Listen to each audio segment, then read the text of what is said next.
3000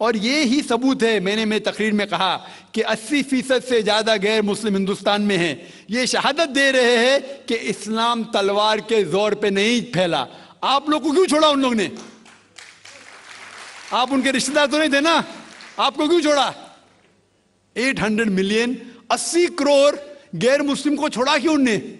کیوں چھوڑا؟ اگر دم ہی تھا حکومت کی 1000 سال سب لوگ کو مسلم بناتے تھے۔ اس سے یہ ظاہر ہوتا ہے کہ اسلام تلوار کے بلبوتے پہ نہیں پھیلا، کئی لوگ، کئی غیر مسلم اسلام سے متاثر ہو کے انہوں نے اسلام قبول کیا۔ تو یہ کہنا بالکل غلط ہے۔ آپ کا دوسرا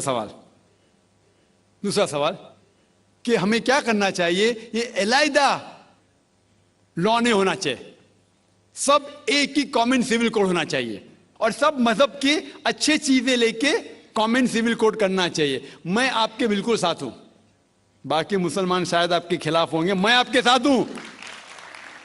کیوں میں ساتھ ہوں آپ کے؟ پہلا چیز، ہم مسلمان اگر دیگر مذہب کے بارے میں جانیں گے، کبھی کامن سول کوڈ کی بات آتی سب سے زیادہ نعرہ مسلمان غلط ہے۔ یہ ممکن ہی نہیں ہے، کیونکہ ہندوستان میں ہندو مذہب کے کتنے فرقے ہیں، یہ ممکن ہی نہیں ہے۔ مسلمان تو صرف 20% یا 80% یا 75% جو ہندو لوگ ہیں اس میں ہی ممکن نہیں ہے۔ یہ کامن سول کوڈ ہندو لوگ ہی اس کو فالو نہیں کر سکتے۔ ہندو مذہب میں کتنے مختلف گروہ ہیں، ایک کہتا ہے کہ بیٹی کو جانا چاہیے، ایک کہتا ہے بیٹے کو جانا جائیداد، ایک کہتا ہے کہ جتنی کھیتی ہے وہ نہیں جا سکتی بیٹی کو، دوسرا گروہ کہتا ہے، کتنے مختلف گروہ ہیں، ہزاروں۔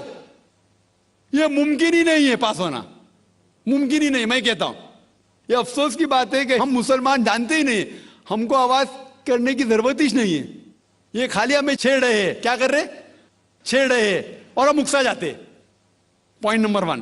پوائنٹ نمبر 2، مان لو آپ لوگ قبول کرتے ہیں کہ کامن سول کوڈ ہونا چاہیے۔ آپ نے کیا کہا کہ سارے دھرموں کے اچھی بات کو لینا چاہیے، بالکل صحیح۔ میرا پہلا سوال، آپ اسلام میں ایک چیز بتاؤ جو انسانیت کے خلاف ہے تو ہم نکال دیں گے اس کو۔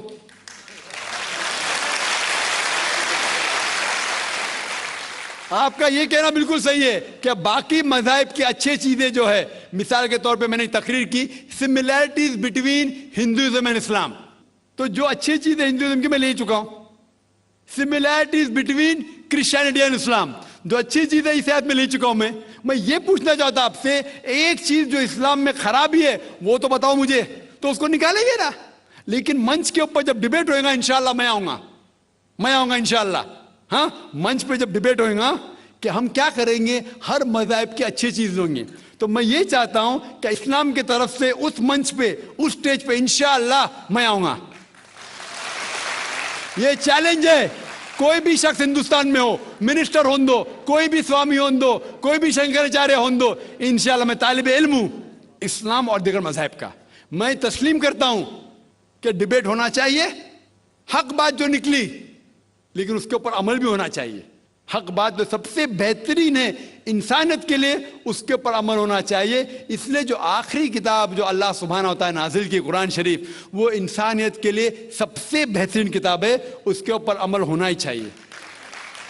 آپ کا تیسرا سوال، کیا یہ ہندو جو ہے انہیریٹنس کے اندر، یہ انہیریٹنس جو ہوتا ہے اسلام کے اندر، 1/3 حصہ، 1/3 حصہ ہم ول میں دے سکتے، دینا ضروری نہیں ہے، دے سکتے ہیں۔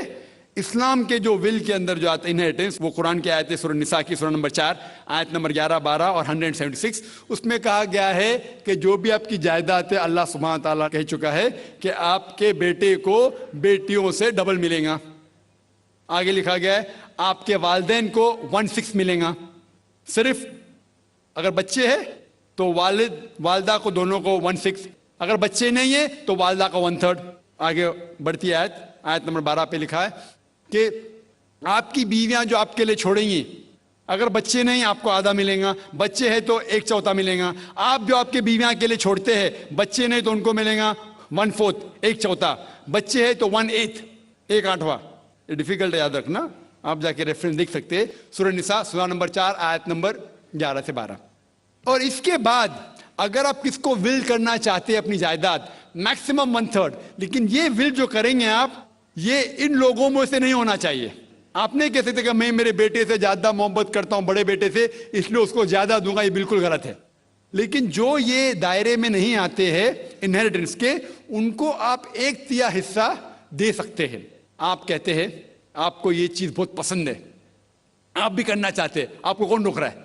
انڈین گورنمنٹ کے حساب سے آپ اگر ول کریں گے, کیا میں میرا 1/3 حصہ دینا چاہتا ہوں, کوئی بھی روک نہیں سکتا ہوں, میں بھی نہیں, نہ منسٹر بھی نہیں. اور پورا اگر فالو کرنا چاہتے سچا دھرم, آپ اسلام قبول کر سکتے, ہم آپ کو ویلکم کرتے. وآخر دعوانا الحمدللہ رب العالمین.